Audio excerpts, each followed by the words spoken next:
Hi dear friends, welcome to my channel. I am Sonique and today I'm taking a look at the Erenberg Tarot from US Games by Steve Erenberg. So let's take the plastic off first and take a look at this. So this is a close-up version of our standard tarot deck. We've zoomed right in here, as you can see on the front cover. This is the Page of Cups, and the fish has now actually become the cup, I think, or some sort of receptacle, although that might be a little bit difficult to drink out of, but yeah.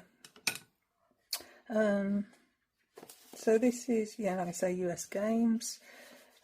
It's a two-part box. Some images on the back there, just to show an indication of the cards, and it says, read what it says. Erenberg Tarot offers unique perspectives on the iconic Rider-Waite Tarot, from which it takes its inspiration. In contrast to traditional tarot scenes that prompt the viewer to look inward, the subjects in these cards are looking out at the readers. Well, you can see that there, can't you? Inviting them to join this journey. Oh yeah, come with us to discover the fascinating stories and mystical tales within the deck. The artwork also focuses on key aspects of the cards and illuminates vital elements and concepts, allowing the reader to delve deeper into the inner meaning.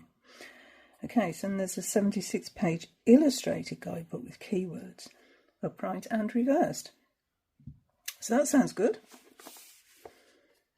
So it looks like it's actually just focusing on elements of the card. So what I thought would be a nice idea actually is to look at it alongside the Rider-Waite. Here we have a Rider-Waite and lots of noisy seagulls as usual. Yeah, to see which aspects that they've decided to zoom in on. I thought that might be a nice idea. So should we do that? So let's have a look at the box. So it's got that cut out thing there so we can get your thumb in and open it, which is always a good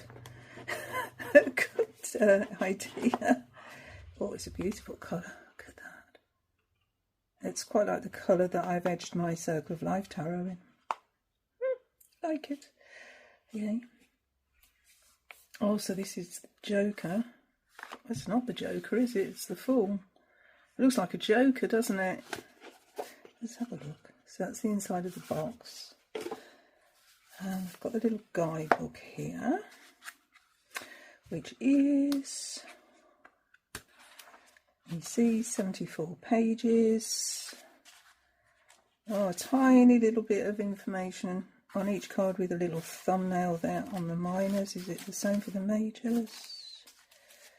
Look, a little bit more for the majors, with the upright and reverse meaning, so not an awful lot actually. So it is basically a basic little white book really. We've got some tarot spreads there and readings, so let's have a look at those. 69. Okay, 3 card readings, so past, present, future, a moving forward spread, and a relationship spread, so 3 spreads. And then about the artist from America. Okay, we have an introduction. Oh, that's interesting. The founder of US Game Systems Inc., Stuart R. Kaplan, is sadly passed actually, and I spent decades travelling the world together, exploring every antique shop and flea market along the way. We were two avid collectors with different perspectives, me an artist and him a tarot historian. Oh, so it's quite organic that they've come together. Erenberg Tarot was inspired by Pamela Coleman Smith's iconic illustrations. So in Smith's art, you are a viewer looking inward toward the scenes. I wanted to turn that around and have the subjects in the cards looking back, inviting the reader to take this journey along with them. Isn't that a wonderful concept? So the deck focuses attention on some of the key aspects of the card, and it's done like vintage poster art. I only wish Stuart Kaplan was here to see them. Oh, You can tell spring's coming. These seagulls are getting very noisy. That's a bit better, isn't it? I think they've quietened down a bit now. Alright, let's take the cellophane off the cards and have a little look. It's always the exciting bit for me. Seagulls are starting again. So, they're not edged. Just a plain cut edge. There's no gilding or anything on them. There's the backs. That's an interesting back. What does that remind me of? Yeah, sort of that circusy Joker theme. Okay, so we've got borders, white borders. Oh, but that's interesting because the image comes out of the border. Look, if you look there, that's cute.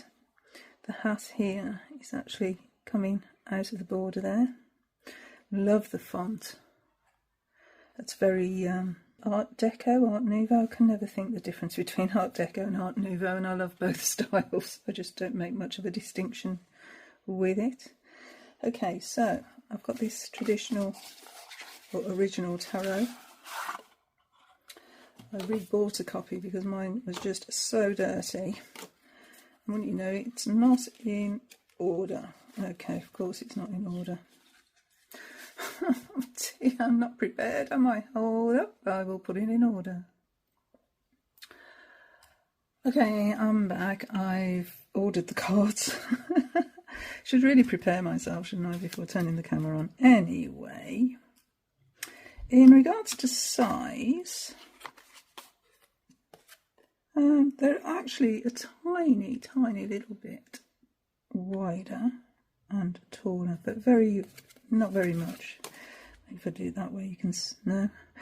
See how you can do it where I can show you, but it's all white, so that's a bit difficult. But yeah, there's just a tiny bit of difference in size. So there's that. I wouldn't recommend taking the borders off this because, as I say, it pokes out outside the borders. It's always a little touch that I quite enjoy, actually. So anyway, let's get on to the cards. So the Fool, which looks to me like a jester, and the background is very reminiscent of the back of the cards. So we've got a real close-up of the face, well, of the top half of the face, and I think these are the ears here. And we have a bell. So a bell signifies an arrival, doesn't it? It's, look at me, I'm over here. So this Fool wants to actually be acknowledged, and that's probably why they're looking straight at you. But apart from that, I don't really see the correlation here between the two cards at all. I don't. There's no little white dog, there's no cliff, there's just the Fool looking straight at us. The Magician. So what do we have with the Magician? Well, that looks like a wizard's hat. So it's quite, yeah. It's got the wand, the double-edged, what's the word? Double-ended wand. Can't find my words. But you can actually see the candle flame here, alight, whereas you can't on that one. But again, looking straight out at the viewer, inviting us to be a part of this deck, I think. But yeah, a lot of the symbols are missing. Quite interesting. Priestess. So we have the pomegranates that we associate with the priestess, or the high priestess. They're there. So the pomegranates, I don't know if you know, but they are there on the curtain. Here we have them behind as well. And there's a big sort of pomegranate here, which is part of the headdress. It's part of the head crown. Is it a crown? And we've got lots of jewels around it, and we've got that moon here is there on the edge of the, is it a coronet? I don't know. But yeah, and one arched eyebrow. So that could mean something, couldn't it? You know, quite confronting, that actually. A little arched eyebrow. Challenging. And we've got another pomegranate here on the Empress card. So yeah, very Persephone Demeter sort of energy. Demeter being the Empress, the mother. Persephone being the High Priestess. Who became the Queen of the Underworld. There you go. Anywho, see, this is lovely, the way that it actually comes outside the borders. I really like this. We've got Roman numerals for the majors. Okay, so we've got the sheath of wheat. We've got the Venus as a necklace. What else do we have? The pomegranate. So these, I think, are roses actually on the gown. It's a little bit different, but that's the Empress. Okay. The Emperor. Yeah, so we've closed in on this element here, which is an ankh. Looks like an Egyptian ankh on this one. We've got the globe. We've got the ram's head. We've got the back of the throne. Looks like mountains in the distance. We have mountains in the distance here, but it's a blue sky there where we've got the real Mars energy in this one. But then we've got this lovely red garment here, so still speaks to Mars. Hierophant. So we've still got the triple crown. We've still got the hand gesture. Seems to be frowning a bit. We've got one of the pillars there. So just zoomed right in, but they are quite confronting, those cards. The Lovers, well, okay, so the first three cards are staring straight at us. Yeah, so both the Empress and the Emperor focused a bit further down on the image and not showing the eyes at all. Whereas all of these are looking at us. Various expressions actually, and it's quite nice that the Fool is a wide-eyed fool. It shows the innocence, doesn't it? A wide-eyed fool. The Magician seems to be looking upwards actually. The High Priestess with the arched eyebrow, as I said, and then the Hierophant is actually frowning a little bit. Perhaps that crown's a little bit heavy to bear. A lot of responsibility. Okay, the Lovers. So we have the snake from the tree here and the apples. So we've still got that Adam and Eve energy, but no angel.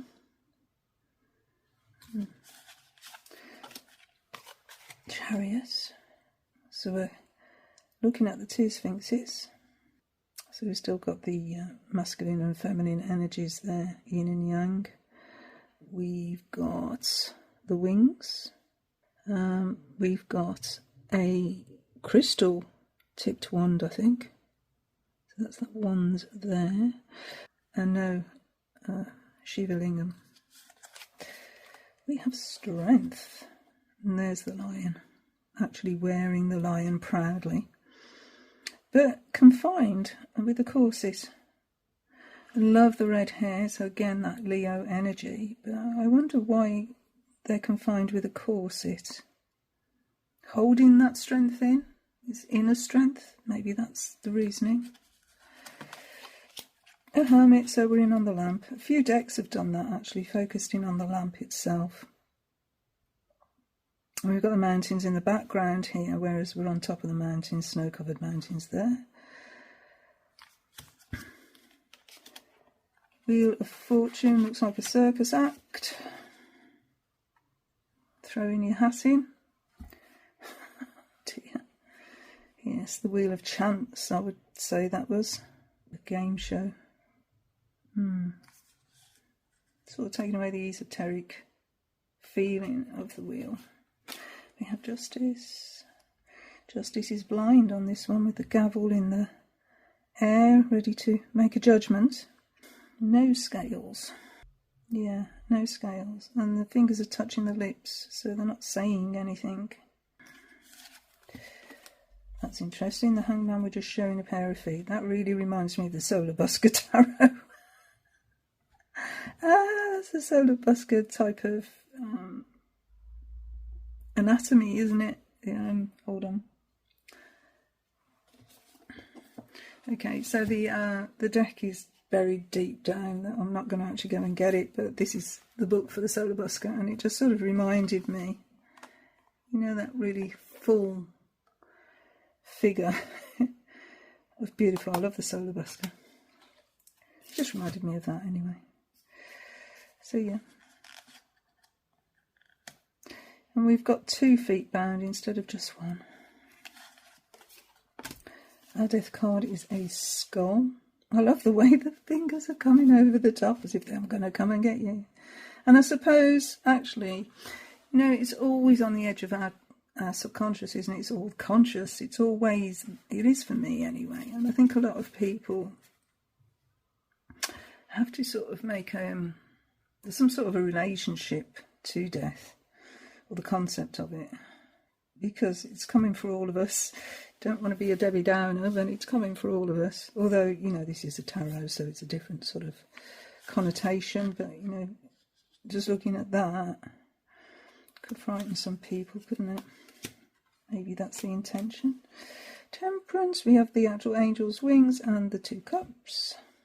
So we focused in on the back and forth balance. Devil, oh, we're back to the stare. Of course we've got a stare from a devil. There's the wings, the back. Again, sort of a frowning face, but that red energy. Our lovers are not on there though. The Tower isn't much different from the original, actually. So that's the first card that is sort of not really zoomed in for some reason. I chose not to. The Star. Yeah, that does look like poster art, actually. There's a spaceship down there. Can you see the little spaceship? Bring it up. That little spaceship. That's funny. It's funny. But yeah, it's like storybook, isn't it? Oh, and the moon. There's a spaceship there. There's a rocket, actually. It's a rocket ship, isn't it? We're off to see the moon. Lovely. So, early 1900s art. Charming. Very charming. And the sun, yeah. So, I like to put the sun and the moon together. What would they be without each other, and where would we be?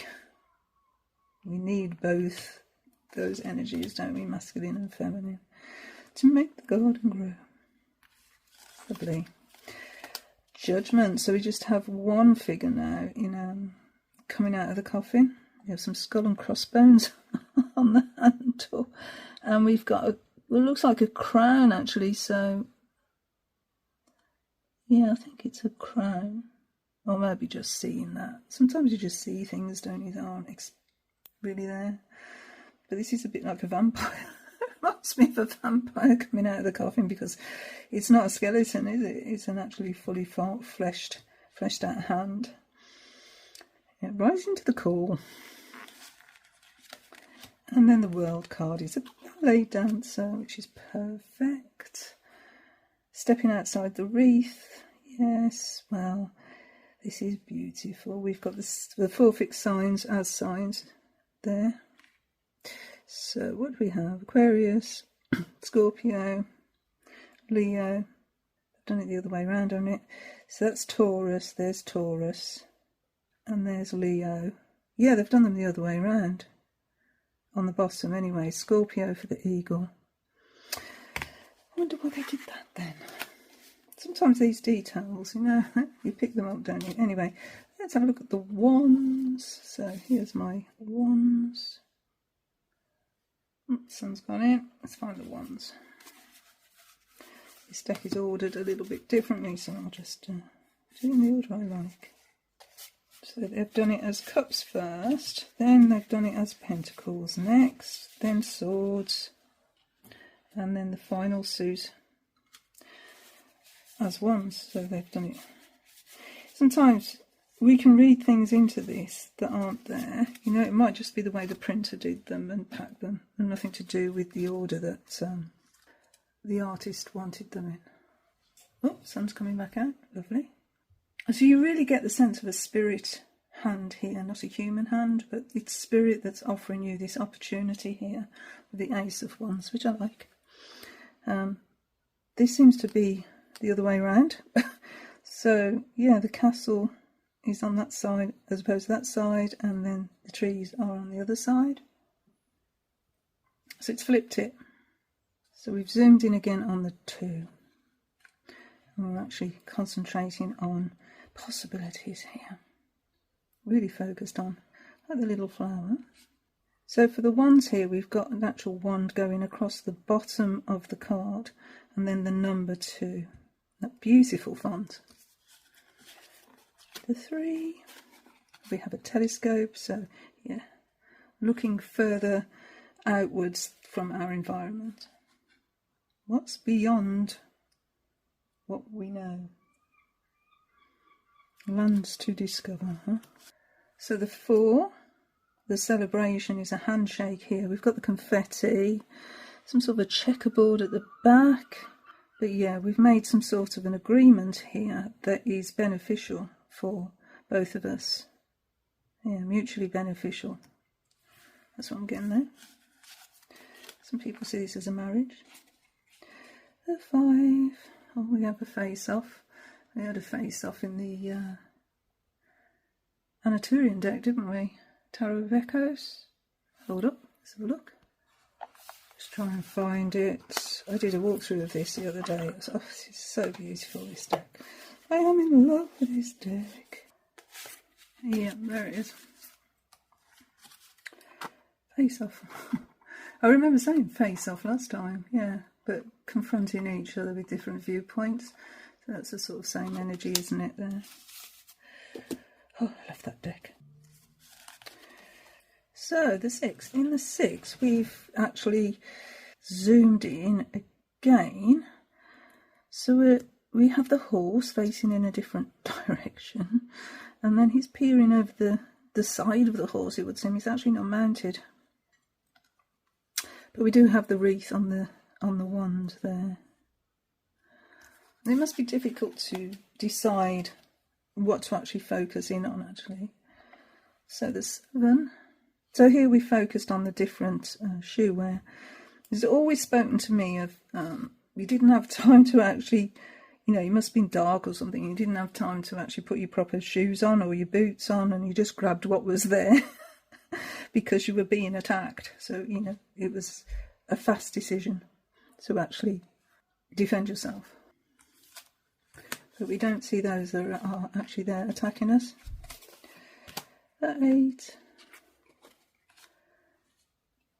So instead here of focusing on the ones going through the air, we're focusing on whoever it was that set them off, threw them in the first place.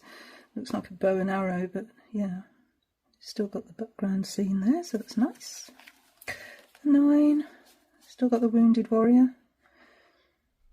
but again, focused in and looking straight at us. So there's quite a few of the cards that actually do that. So the 10... is the actual source of the burden, which in this case is a big boulder. But trying to do it with one hand, which is never going to work, is it?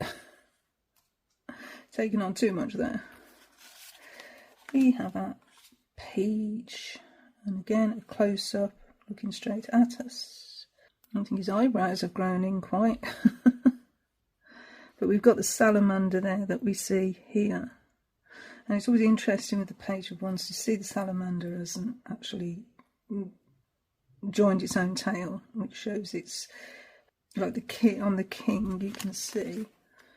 Actually, it's not a lesson, but on the king you can see the salamander has actually got all the way around to its tail, whereas on the page it hasn't yet. So it's the stages of development, I would say.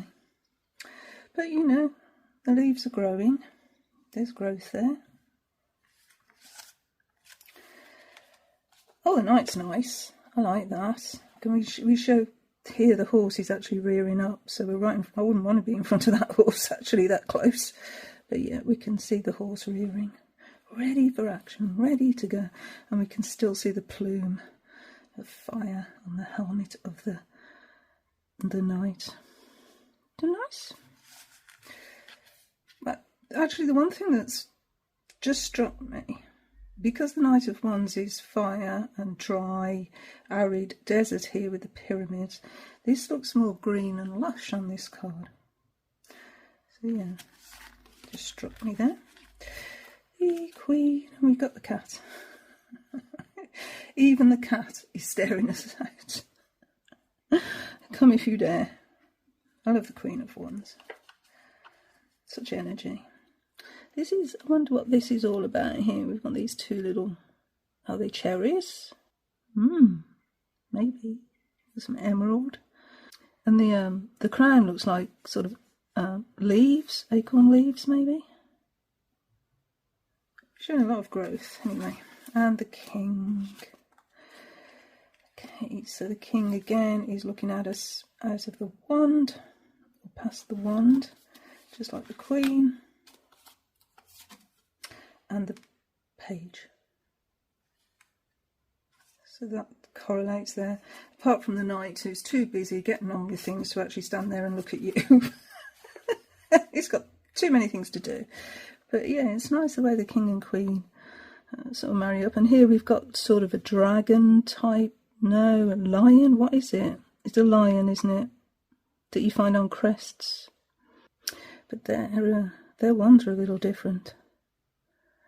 This looks like a bit of maybe a birch. I'm not sure.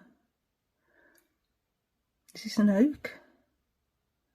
See, there could be something in that, you know. Tree energies. Possibly. Or maybe me overthinking things, which I do tend to do sometimes. Let's go on to cups, shall we? So here's the Rider-Waite-Smith cups. Here's the Erenberg cups. Have a little look at those. Well, that's nice. So we've got a close-up of one of the lotuses. See here, the lotuses are just sort of coming through out of the mud, appearing above the water. And here it's in full bloom, being fed by the energy of the cup. But no dove of peace. The two. So the lion is now confronting us. The two. He looks quite angry, that lion. Strange mouth on him though. What's this? That mouth looks really weird. Don't know.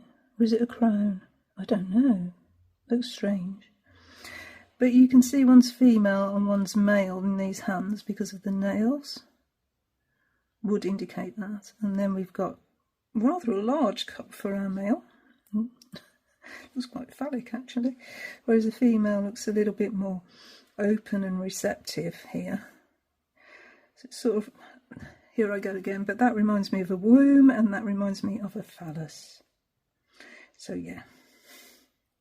Like I say, I do look into things. The three. And fairly straightforward, just a close-up of the three cups. Cheers. The four. Yeah, so we've got a close-up of the folded arms. I always think this is protecting our solar plexus.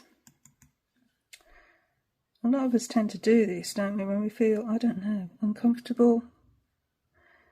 We tend to fold our arms. It's quite a defensive posture, really. But yeah, we're being offered another cup, and we've got quite enough cups, thank you very much. Don't want another one. In fact, we've got that many, we've dropped one. It's nice we've got the little cup on the corner there to show us what the suit is. But yeah, there's a broken cup there and there's two that are still salvageable. But here we're actually going to try and salvage these as much as we can. Whereas here we're ignoring it. So there's a little bit of a different energy there. Yeah, here we don't see the opportunities that are still available to us. We're just focusing on the ones we've lost. Whereas here we're trying to just grab onto what we can. before it's too late. Oh, this is a nice 6. You know, smells can take you back, can't they? Very evocative. And of course, this is the card of nostalgia. Some people say they smell things in their atmosphere that remind them of people who've passed. Like cigarette smoke and that sort of thing. Anyway, we still have the building in the background, the tower and the cottage, if that's what it is. Nice and all. Leaves and that on the what would you call it? What is a receptacle that actually holds these flowers called? Pot. Is it a pot? Anyway. Like tulips. I am no connoisseur of plants. I know very little. In fact, talking about plants, I was on my walk yesterday. They're looking a bit worse for wear actually, but I was on my walk yesterday and I picked up these little garlic flowers. Oh, if you could smell these, they're so pungent. They're quite protected actually. I mean, yesterday I picked those up and there's still, that garlic smell is still there.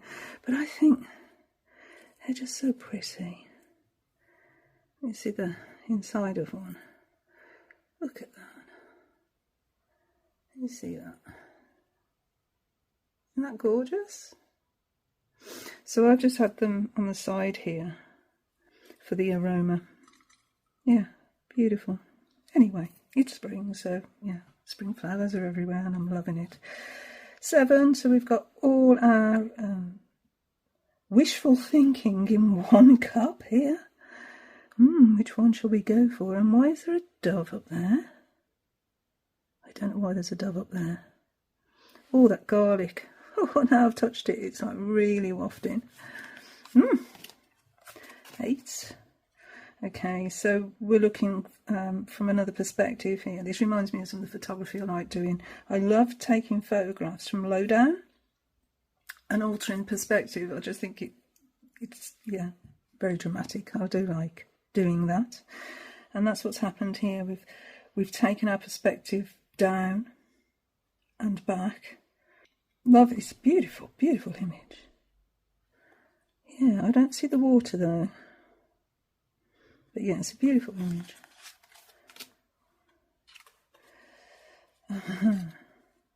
Okay.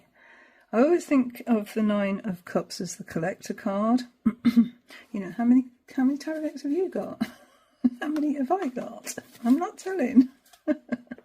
They're all under here where you can't see them. Whereas I think this one likes to collect jewellery. Yeah, it's probably a good idea actually, collecting jewellery. Anyway, the 10, oh that's nice. So we've got a close-up on the family's hands. Isn't it nice, you know, I don't know if you've seen them, but there's, what's it called? Where you have, it's not clay, it's like plaster of Paris. And you can put your hands in and make a model of your hand. And people have done it where they've actually joined hands together like this and put them in, and then the plaster of Paris or whatever it's called. I'm not good with this, but actually, you know, till it sets, that goes in, and then they make out of that, they make a sculpture, which is the 2 hands together. Oh, it's beautiful. That's what that reminded me of. Yeah, lovely. Still got the little house in the background. Home is where the heart is, eh? So they say. So there's that page, which is on the front of the box. A feather in his cap. Still got this beautiful, like, ornate headgear. That's cool. But yeah, we're looking out again. The knight is just holding his cup. Still got the armour on. So yeah, we've got the same sort of format, haven't we? I would imagine. So here we've got the Queen. So we've got a shell. We've got mermaids. We've got shells. We've got starfish. Sapphires maybe. Very blue eyes. What's the king look like? I do like looking at kings and queens together. So we've got fish here. Some more jewels on the cup. A very commanding moustache and beard there. But yes, these three cards are all looking out at us, apart from the Knight, because the Knight's always too busy doing what knights do. He hasn't got time to be staring at you. I don't know, keep repeating that joke, but that's the king that we normally see. Okay. Swords. Let's go swords next. I'm loving this deck. I'm getting quite carried away with it. Again, it's like a spirit hand, because you can actually see through, can't you? Although it's got veins. It was just a thought. Why would a spirit hand have veins? But anyway. Still got the mountains. Very ornate sword, although the crown is further down the sword, not at the tip. There's a difference. Like this wreath around it. Is victory assured then? The two. Okay, this is interesting.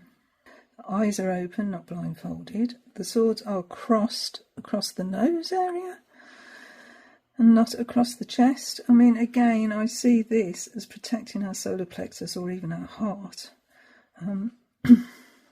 This one, not so much. It's more of a I don't know, that just feels a lot different in energy. Again, we've got a sword going across the bottom of the card to indicate the suit. But yeah, we've got a direct stare there, and we've got a direct stare on the 3, and thankfully not a heart with 3 swords in it. But we have a teardrop. Very sad. But I like the fact that the heart is a hat pin, so it shows us it's a mental pain as well as an emotional pain. That's cool. That's good. The way this comes out of the side of the card here. But this almost looks, this braid here almost looks like a sheaf of wheat, maybe? I don't know, that's just the way it sort of looked to me. So we can grow from this. There's nourishment to be had. Ooh. I think this is part of the hat here. It's not the clouds, you know, that we see there. I think it's actually just part of the hat. Would seem to be anyway. So our 4 of swords were looking down at the resting armoured person. However, they've kept the visor on this one, so that can't be that comfortable. But maybe it's just to show the energy. Oh, that's cool. We're preventing this from happening here. Again, quite a different energy. It's seen as the card of the bully sometimes, isn't it? So maybe that's relevant there. I don't know, but who's the bully? Who's the bully here? Is it this one or this one? Okay, so that's 6. So the view from the boat. So it's looking at these 2 figures straight on. Oh, now then. That reminds me of the Osho Zen. Oh, this is the thing when you've got lots of decks, isn't it? You can actually see the same sort of concept. But yeah, that reminds me of the Osho Zen politics card. Till I find it. This is the little version, but yeah. Politics. That one. Every time I see the 7 Swords, it actually does remind me of this Osho Zen card. What's behind the mask, hey? Very telling. Anyway, put that away. 8. Ooh. So, not blindfolded again. So, for some reason, Mr. Erenberg has decided to take blindfolds off a lot of the cards, but he's put them on justice. So there's that. The 9. Clouded thinking. Woolly thinking. Yeah, not... We've lost clarity, haven't we? We're in the nightmare scenario where we can't think straight. That's cool. That works well. Oh, okay, that's different. And why have we got an umbrella? I'm going to have a look. Why have we got an umbrella? I've not looked at the guidebook. Let me see. 10 of Swords. A deluge of swords slices through everything, specifically the umbrella. The swords represent thoughts and or words, perhaps dangerous or painful. The umbrella symbolises our defences, which have been penetrated and damaged. Also, this card may indicate the end of a certain way of thinking. The theory is dead, the concept is old, it's over. As you're really seeing in the Rider-Waite-Smith, don't we? It may be painful, but the Ten of Swords reminds us that sometimes things must die in order to make room for the birth of something new. Okay, alright, meaning moving on from old ideas, devastated by bad news, verbal attack, reverse, engaging in new ideas, new mental clarity. See, I get all that from that one. I just get our defences have been torn here. Okay. So again, page, looking straight at us. And because it's the Page of Swords, the sword is to the side, not straight on. The other cards, it's been like straight up and down. Here it's to the side, because we want to know things. Like a little star there. Oh, this time the Knight's looking at us. That's the first in this deck. The Knights have always been too busy to look at us, but not so in this case. And I'm not actually getting the speed and the swiftness that we get in the Rider-Waite-Smith here. We're stood still. That's puzzling. We have a chess piece here for the horse. Some fleur-de-lis. He's very armoured, very protected. Interesting, okay. The Queen. See what I mean? Sword off to the side there. So if you were doing directional readings, these swords could actually point to the message that these courts are trying to convey. You know, which card it's looking at. Could be an interesting way of using that. Yes, that's our Queen of Swords. And then the King. There's some mighty beards in this deck. Yeah, so they're all looking straight up, straight down, apart from the Page. From the King, their Knight is. Interesting. Okay. Final suit, Pentacles. Gosh, I've been going on a long time, haven't I? This deck's quite interesting though, isn't it? I think so. Let's have a look at our Pentacles. So yeah, that's quite similar. Not much to say here. It's all the same really, apart from the archway that we step through or make a decision to go through. On the Rider-Waite-Smith, we've not got that there. So here we've got the Pentacle in the corner to tell us the suit. Doing a balancing act here. We've got that background again. Maybe, I don't know, we've got this sort of fairground feel again that we had in the Fool and in the Wheel of Fortune. Seems to be in those cards. It's interesting. That's some trick though. 3, so we've got the Master Craftsman with his plans, his blueprint there, and then the tools he needs to actually build from that blueprint. These eyes look different. Is this the same person? This one looks younger than this one. Am I just seeing things? But 3s are about growth, aren't they? So maybe. Yeah, growing from a concept, an idea into an actuality. But we don't really see the 3 figures joining together to make that happen. But we do see three things really, don't we? So we see the blueprint, the master craftsman, and the tool. So I suppose that's the three.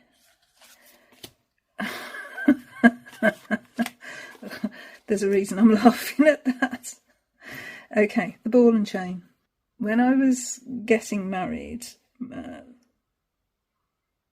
my hen do, and it happens actually a lot in hen do's actually, that the hen gets a ball and chain as a metaphor for the fact that they're no longer available because they're going to be married.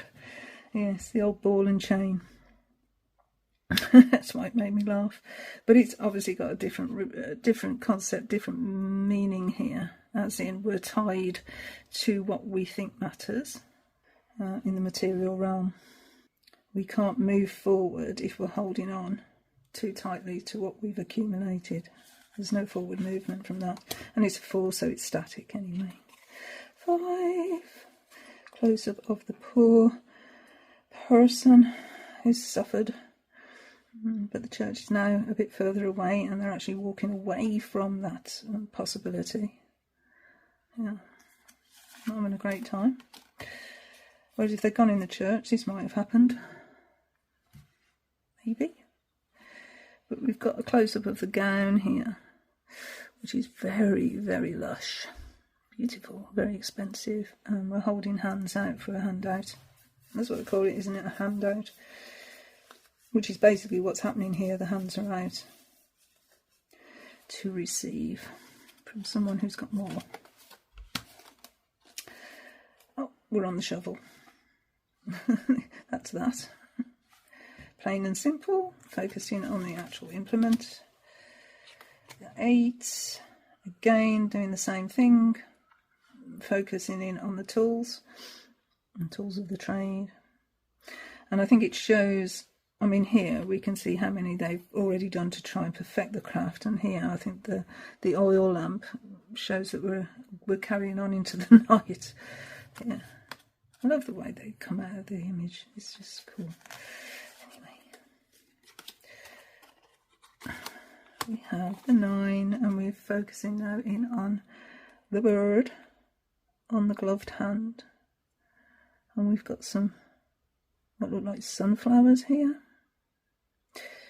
so presumably that's to echo the flowers on the dress. Here we've got the grapes from there, we've got some buildings in the background which are there, so yeah, we've honed in. We have a 10. So here we've honed in on the older figure with the dog. Pan the dog. Love me a dog. We've got lots of grapes here. Still got the archway and the buildings. Again, they've flipped it.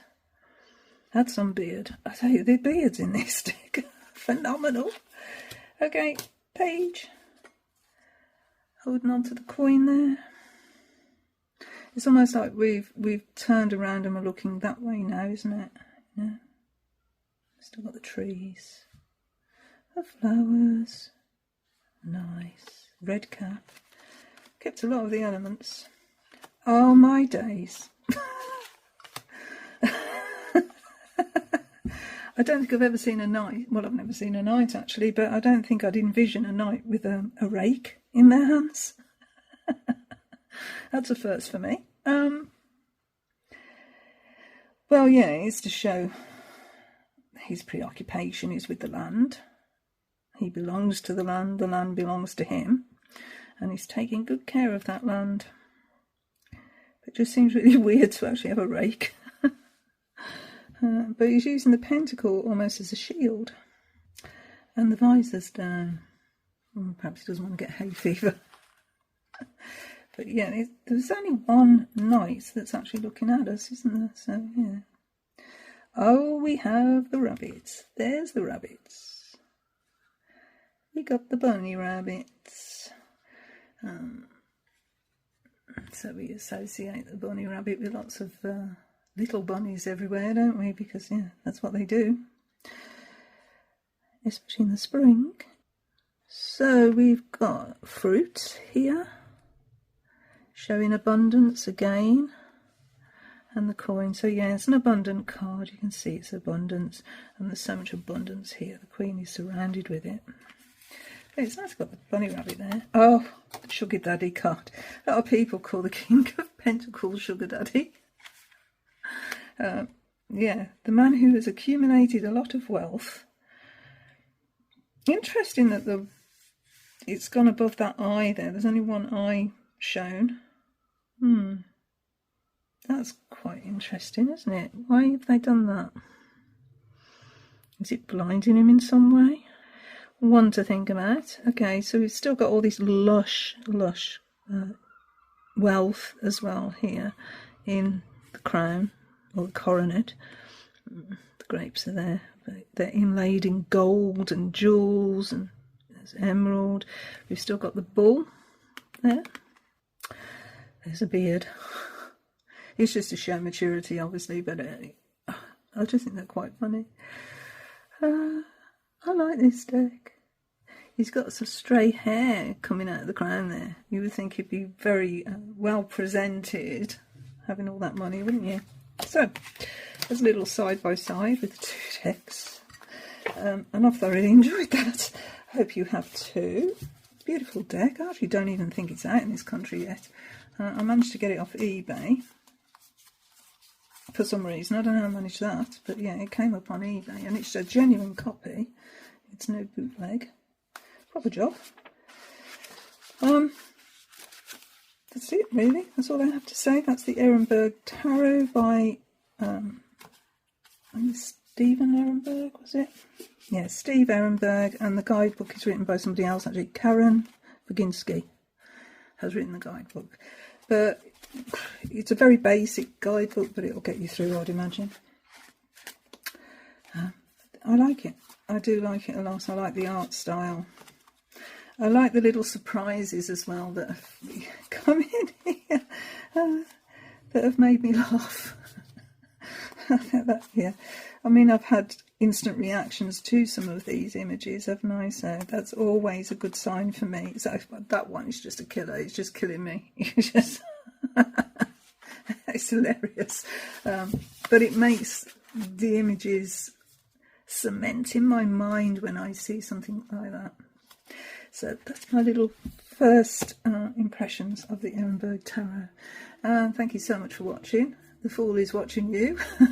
Until the next video. Bye, friends. Bye.